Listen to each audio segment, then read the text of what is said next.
ولی عود و شمع روشن نکنید. انرژی منفی فقط با ذکر خدا میره، فقط با صوت قرآن میره، فقط با اذان میره.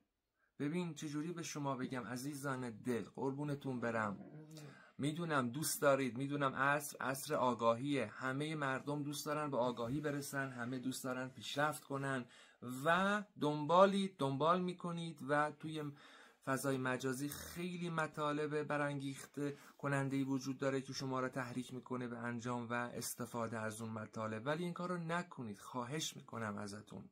هر چیزی راه داره، هر چیزی روش داره.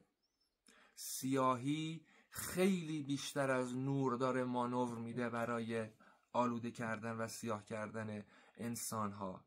در لباس نور. فکر نکنید شیطان میاد در لباس یک موجود سیاه با چهره کریه زشت به شما میگه من شیطانم و من میخوام تو را به گناه آلوده کنم، بیا بریم. نه عزیزم، هیچ وقت همچین نمیگه. تو خوابت که میاد یک موجود قشنگ سفید، لباس سفید پوشیده، خوشگل، اونجوری میاد گولت میزنه. اول نمیاد بهت بگه بیا برو اسم خدا رو کفر کن، نه. اول میاد بهت میگه بیا فلان سوره رو به فلان تعداد بخون، فلان ذکر رو زیر نور ما فلان جا بگو، فلان عود و فلان روز فلان جا روشن کن، فلان اسم رو 10 بار فلان جا تکرار کن. و شما میگی این اسم خداست، ذکر خداست، بذار تکرارش کنم، من خواب دیدم اینو.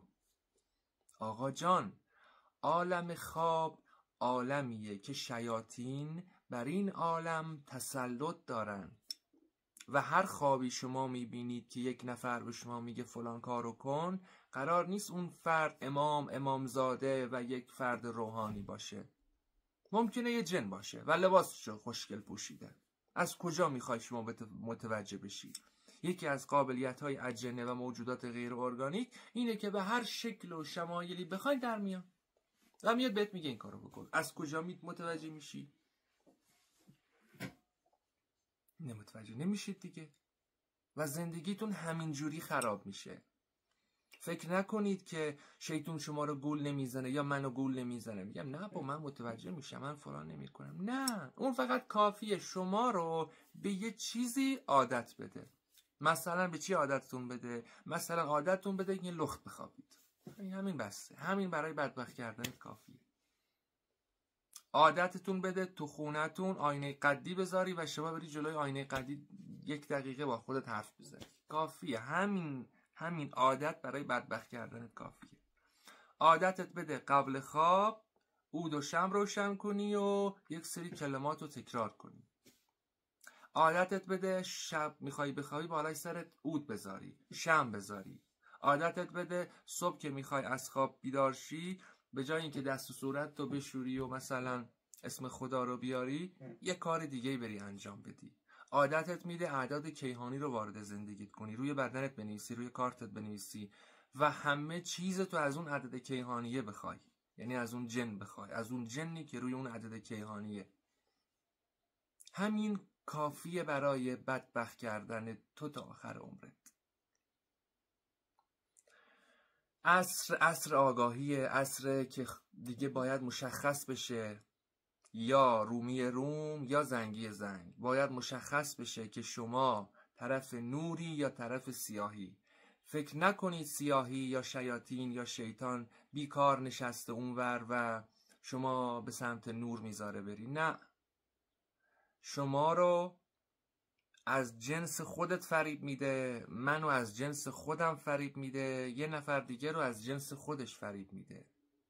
هیچ وقت نمیاد به شمایی که اهل نماز و قرآن و دین هستی بهت بگه بیا زنا کن. هیچ وقت، چون میدونه شما اینجوری گول نمیخوری. میاد بهت میگه شما اینقدر قرآن و دعا خوندی، اینقدر نماز خوندی، چیزی نشد. حالا بیا برای فلان کارت که فردا میخوای بری پیش فلان رئیست، مثلا مصاحبه شغلی داری، نمازتو بخون، عیب نداره. یه زنگ به فلانی هم بزن، این بنده خدا از روی قرآن تفاعل میگیره، یه استخاره برات بگیره، یه سرکتابی برات باز کنه، یه ذکری بهت بگه، پیش رئیس میری تو دلش جا باز کنی. پیشش میری به چشش خوب بیای، این مصاحبه رو قبول شی. اینم قرآنی، چیز بدی نیست. تو گوش و ذهنت اینجوری زمزمه میکنه، زنگ میزنی بهش، آقای فلانی سلام، خوبی؟ مرسی ممنون، شما خوبی؟ من میخوام برم فردا یه مصاحبه شغلی دارم، به نظرتون چیکار کنم قبول بشم؟ یه راهی به من میدید؟ بهت چی میگه؟ میگه فلان دعا رو برات مینویسم، بیا بگیر، وقتی که رفتی اونجا بذارش روی سینه سمت راستت و بعد از اونم برو بذارش روی گاز بسوزه، داغش کن، باعث میشه به چشش قشنگ بیای. تمام. میری نگاش میکنی، میبینی بله یه تیکه فلزی بهت داده، این ور اونورش جدول کشیده و نوشته مثلا اللهم فلان فلان، میگی خب این قرآنیه فلانه چلانه، مدخط هم مینویسن که فرد متوجه نشه، انجامش میدی. ولی نمیدونی که شما چیکار کردی؟ طلسم گرفتی. نمیدونی که شما شرک انجام دادی. شما رفتی برای این که تو دل اون کارفرما، تو دل اون رئیس شرکت جا کنی و مصاحبت رو قبول شی، به جای اینکه به خدا بگی خدایا اگر صلاح منو در این میبینی که من قبول شم، خودت منو قبول کن، من رضایم به رضای خودت، به جای اینو بگی رفتی پیش چی؟ آج آقا فلانی زنگ زدی بهت گفته فلان کار رو انجام بده برای قبولی. تمام. اینجوری گولت میزنه، به همین راحتی، به همین قشنگی. سیاهی فوق‌العاده بیش از اون چیزی که شما فکر کنید داره مردم رو به سمت سیاهی میکشونه. با چی؟ 1. با عرفان‌های نوظهور. 2. با شخصی سازی کردن دین. 3. با کمرنگ کردن اعتقادات. 4. با ورود دادن یک سری اعمال و رفتار و کردار توی زندگی. 5.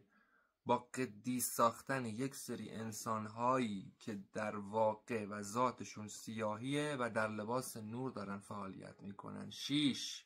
آشنا کردن شما با فالگیر و دعانویس. 7. سر راه شما آوردن افرادی که برای اینکه شما رو به آگاهی برسونن پکیج میفروشن بدون اینکه تو اون پکیجشون اسم از خدا و نماز خوندن و قرآن خوندن باشه. 8. کوچیک شمردن توی ذهن شما گناه و کارهای خوبتون رو توی ذهنتون بولد کردن. 8. 9. تغییر دادن باور شما بعد از 20 سال و 30 سال که تا الان داشتی اشتباه زندگی میکردی، باورات اشتباه بوده، اینجوری درستشه. 10. تغییر روش‌های توسل به خدا و ائمه. به جاش بهت میگه بیا اسم فرشته صحابیل رو بنویس مثلا و از اون فرشته در روز چهارشنبه کمک بخواه. با این سری مواردی که گفتم میاد میگیره یک فردی که 10 سال 20 سال تو راه درست بوده میبرش به سمت سیاهی و خرابش میکنه، میندازتش توی لجنزاری که هر چی دست و پا میزنه میره جلوتر و فقط کافیه یک بار یک کاری انجام بدی، اینقدر ترغیبت میکنه. چرا؟ چون وقتی که یک دفعه فال میگیری، طلسم میگیری، دعا میگیری، احضار انجام میدی، این حجاب الهی بدنت ضعیفتر میشه. وقتی ضعیفتر میشه اون موجود تسلطش روی شما بیشتر میشه، بیشتر میتونه ذهنتون رو کنترل کنه. وقتی بیشتر ذهنتون رو کنترل کرد یعنی بیشتر میتونه به هر سمتی که بخواد شما رو ببره. 2 بار 3 بار که ببری بیاری عین آب خوردن کنترلتون میکنه. بعد یه حسی میندازه تو وجودت، نه خانم فلانی خیلی خوبه، نه خانم فلانی تهران من زنگ زدم بهش خیلی خوبه، همه چی رو بهم گفت، بهم گفت همسر آیندت فلانه چلانه، نیازی نیست کاری انجام بدی، هر چی که هرز و چی داری تو خونه برو بریز بیرون، هرز امام جواد نمیخوای، کار خاصی نیاز نیست شما انجام بدی، شما رو وصل کرده به فرشته راهنماتون و فرشته اسم شما از امروز همراه شما هست برای اینکه شما رو به موفقیت برسونه. خیلی خانم خوبیه. از وقتی که بهش زنگ زدم توی قلبم یه حس خیلی آرامشی گرفتم. اینجوری تموم شد، این فرد دیگه رفت. اینجوری یه فرد گول میخوره.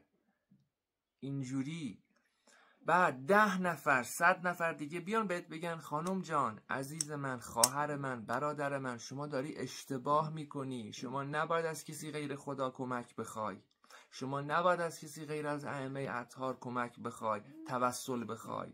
فرشته نگهبانم چیه دیگه؟ فرشته میکائیل، عزرائیل چی؟ بابا اونا اصلا کاری به شما ندارن، اونا فرشته مقرب الهی هستن، کاری رو بدون اجازه خدا انجام نمیدن.